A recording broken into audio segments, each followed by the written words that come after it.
Prepare a caneta, jornalistas. Eu vou dizer um monte de número também hoje. Preparem as canetas. O que estamos hoje aqui apresentando é apenas uma consolidação de tudo que já fizemos, o que estamos fazendo e o que ainda vamos fazer durante este período de pandemia para proteger as crianças e os adolescentes brasileiros e os que vivem no Brasil. E por que tanta preocupação com as pessoas desta faixa etária? Por que eles? O nosso secretário nacional disse porque eles são prioridades. Não é porque eles são prioridades. É porque para o governo Bolsonaro, eles são prioridades absoluta. Mas me permitam, antes da apresentação do plano, antes dos senhores conhecerem os extraordinários números, como gestora do Ministério das Crianças, sim, as crianças no Brasil têm uma ministra, que também é ministra dos adolescentes. Registrar minha celebração pelos 30 anos do Estatuto da Criança e do Adolescente. 13 de julho de 1990, alguns de vocês não eram nascidos, foi uma data gloriosa para nós, os defensores da infância. Lembro-me que foi um dia de grande alegria em nossos estados, em nossas comunidades e em nossos grupos. Era a concretização de um trabalho que começou muitos anos antes. O ECA foi gestado e concebido por muitos. Ele foi escrito por muitas mãos, com a participação da sociedade civil. Eu tive lá minha participação. Eu fui para as ruas discutir com minha base o que sonhávamos para este importante documento. Alimentamos tanta expectativa, tantas esperanças para este ato normativo. E eu, jovem, na minha romântica e ingênua imaginação, cheguei a acreditar que um instrumento tão importante viria para impor o fim da violência contra as crianças e contra os adolescentes e para garantir a eles um país melhor. Envelheci, não muito. E a jovem sonhadora do interior do Nordeste, lembra de Ná? Como sonhamos com esse instrumento? Que lutou e sonhou por este ECA, é hoje, inimaginável naquela época, a ministra da pasta da criança. E a vida e Deus me dá uma oportunidade de 30 anos depois, estar no Palácio do Planalto, com os olhos cheios de lágrimas, mas envergonhada. Olhar para as crianças e apenas dizer perdão. Ainda não conseguimos fazer desta nação a melhor nação do mundo para vocês. Ainda. Sim, entregamos a vocês, crianças, meninos e meninas, uma legislação completa. Conseguimos também, com muita luta, estruturar no país uma rede de proteção, ministro André. Avançamos em muitos aspectos, Unicef. Nós já avançamos no Brasil. Nós temos muitas conquistas, sim, eu reconheço. Temos delegacias de proteção, temos verdadeiros guerreiros nas delegacias de proteção da infância no Brasil. Semana passada eu conheci uma delegada lá em Manaus, que ela dirige uma delegacia, ela preside uma delegacia. Apenas na delegacia dela, ministro Ramos, tem 6.000 inquéritos, uma única delegada preside 6.000 inquéritos de pedofilia, uma única delegada no Brasil. Temos varas judiciais de proteção da infância, temos nossos queridos conselheiros tutelares, um exército enorme, temos conselhos de direitos, temos o Ministério Público, temos a Defensoria Pública, temos uma rede de proteção, sim, no Brasil. Temos ainda a sociedade civil com inúmeras, excelentes, espetaculares instituições e movimentos dos mais extraordinários que fazem incríveis trabalhos de proteção da infância. Mas mesmo assim, ainda não conseguimos garantir a todas as crianças a devida e necessária proteção que elas merecem. Infelizmente, ainda podemos ouvir o choro e os gemidos e os clamores de crianças nas florestas, no campo, nas cidades. Ainda temos as mais diversas violências e atrocidades contra crianças no Brasil. Ainda assistimos, ministros, às mais diferentes formas de violação de direitos de crianças e adolescentes no Brasil. Vamos esperar mais 30 anos? Mas diante do quadro desanimador que eu tenho, diante desse quadro triste que eu apresento, me permita dizer que, apesar de tudo, hoje é dia de esperança. Trago uma boa notícia. E a boa notícia que temos é que o governo, este governo, entendeu o que significa que todas as crianças devem ser atendidas como prioridade absoluta.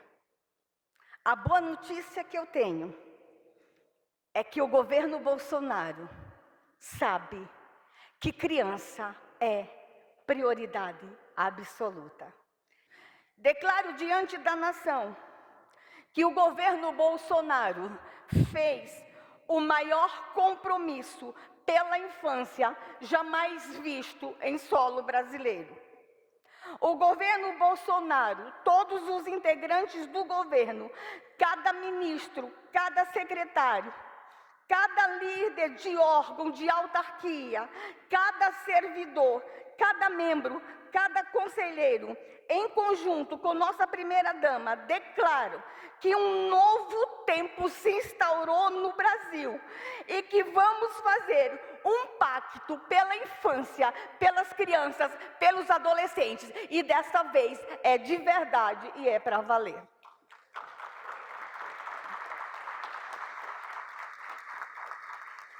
E foi para isso, ministro, que eles nos escolheu para a sua equipe. Vamos lutar pelo fim do assassinato de crianças, Sandra Terena.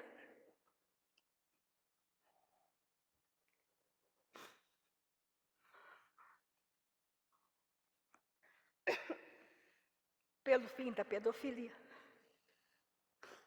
Pelo fim do abuso e exploração sexual. Pelo fim da negligência.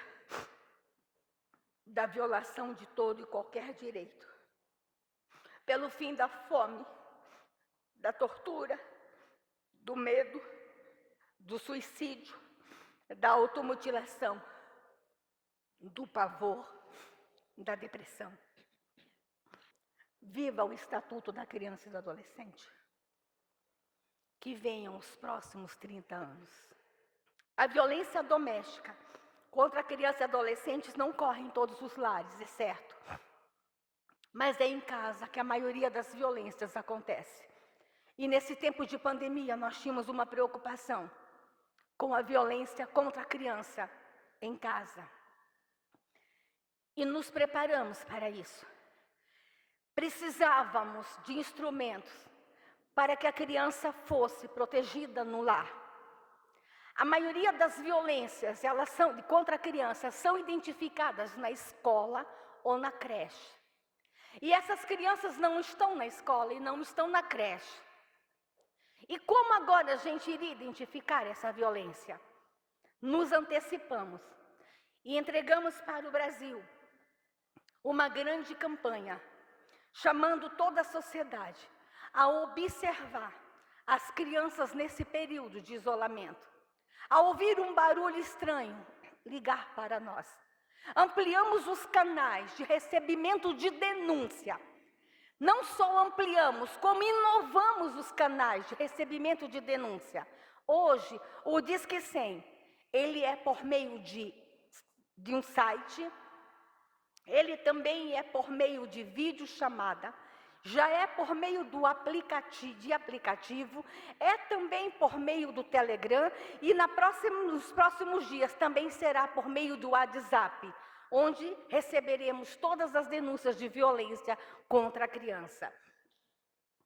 Também estamos trabalhando no sentido de que todas as violências contra a criança imediatamente sejam encaminhadas ao Ministério Público. Lançamos todas as formas possíveis de chegarmos a todos os lares onde uma ocorrência de maus tratos, descaso, negligência e violência contra a criança estejam acontecendo. Mas também cuidamos dos nossos conselheiros tutelares. Estamos equipando conselhos tutelares. Estamos também levando equipamentos de proteção para todos os conselheiros tutelares no Brasil. Tudo isso só foi possível graças ao apoio da sociedade civil. E aqui eu finalizo. Quero fazer um agradecimento especial aos membros da Força Tarefa do Ministério Público de Goiás, que trabalhou no caso João de Deus. E que aqui está representado pelo promotor, Dr. Luciano. Por que esse agradecimento especial? Esse grupo, ministro André, foi o que concebeu a ideia do projeto de lei que nessa data está sendo assinado pelo presidente da República, que foi concebido por este grupo e aperfeiçoado pelo ministro André, a equipe do ministro André e do nosso ministério. O que diz esse projeto de lei? Esse projeto de lei, senhores, veio para corrigir na legislação nacional uma falha. O que é esta falha? No Brasil, alguns abusadores de criança se escapavam da punição, porque quando chegavam a 70 anos de idade, como é esse emblemático caso do João de Deus, que abusou não só de mulheres, mas também de adolescentes. Aos 70 anos de idade, a eles era garantida a prescrição. Esse projeto de lei agora eleva a idade para 80 anos de idade. Esse projeto de lei também vem agora aumentar a pena quando o agressor de criança, quando o crime sexual contra a criança for cometido por pessoas que abusam da confiança, especialmente se for cometido por um ministro de confissão religiosa. Nós vamos agora dizer para eles que acabou para vocês. O projeto de lei está sendo enviado hoje para o Congresso Nacional. E eu faço um apelo aos parlamentares. Façam essa lei ser realidade o mais breve possível. Chega de violência sexual contra a criança no Brasil, em nome da fé. Chega de violência sexual contra a criança por pessoas que deveriam protegê-las. Temos uma lei extraordinária que precisa ser aperfeiçoada. E essa é uma data emblemática. E não está falando aqui, gente, alguém que ouviu falar de violência sexual. Está falando o quê? Alguém que conhece bem o que é violência sexual. E alguém que foi vítima de violência sexual por um ministro de confissão religiosa. 30 anos atrás eu sonhei com uma lei em que parasse com isso no Brasil. Fui vítima de uma das mais terríveis violências contra a criança há 50 anos atrás. Há 30 anos atrás sonhamos com essa lei para que nenhuma Damares mais fosse vítima de violência. Sou ministra e o que vejo todo dia? Crianças vítimas de violência sexual. O que vejo todo dia, ministros? Não mais crianças, mas bebês e recém-nascidos. Sim, senhores. Infelizmente, no dia que eu comemoro os 30 anos do ECA no Brasil, eu ainda preciso falar que nessa nação existe o crime sexual contra recém-nascidos. Temos no nosso ministério, senhores, imagens de bebês recém-nascidos de 8 dias sendo estuprados. Mas nós estamos mandando um recado para esses agressores. Está acabando para vocês. Crianças e adolescentes, para o governo Bolsonaro, é prioridade absoluta. Parlamentares, eu sei que há um pedido de uma CPI lá no Congresso Nacional para investigar os abusos sexuais, as novas modalidades de abuso sexual no Brasil. Façam essa CPI acontecer, junto com o novo ministro da Justiça. E aqui, ministro André, talvez o Brasil não te conheça, mas eu te conheço. Talvez vocês não saibam quem é o ministro André. Eu conheço ele. E nós temos um pacto com o presidente da República. E o nosso pacto, ministro André, é pelo fim da violência contra a criança. Que Deus abençoe as crianças do Brasil.